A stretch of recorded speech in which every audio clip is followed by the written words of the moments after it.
কবর বলতে বোঝায় মানুষ আমরা মনে করি আশেপাশে, বাড়ির আশেপাশে 3.5 হাত গর্ত করে যেখানে লাশ রাখা হয় সেখানে মনে করি কবর। নারে বাজান না, কবর বলতে বোঝায় মানুষের মৃত্যুর পর থেকে শুরু করে কিয়ামত পর্যন্ত জগৎটাকে বলা হয় কবরের জগৎ। সুতরাং বাবারা আমার, আমরা যারা আগুনে পুড়ে মারা যায়, যারা পানিতে ডুবে মারা যায়, যারা হাঙ্গর কুমিরে খেয়ে ফেলে, তাদের কবর কোথায়? ইয়া দ্বারা মুসলমান শুনে নেন, আমার আল্লাহ তোমাকে বানাইতে সময় লাগবে না, হুকুম দিলে হয়ে যাবা। সুতরাং মৃত্যুর পর থেকে শুরু করে কিয়ামত পর্যন্ত জগৎটাকে বলা হয় কবর। এই কবরে যেদিন শোয়া দিবে, 1 নম্বরে আসবে একজন ফেরেশতা, তার নাম হলো নোমান ফেরেশতা। মুসলমান শুনে নেন, আমরা জানি কবরে শোয়ানো পর মুনকার নেকির আসবে।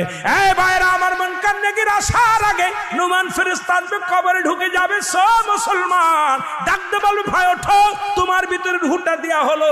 আজরাইল আলাইহিস সালাম রূহটা বাইর করেছে, আমার আল্লাহ তোমাকে জানটা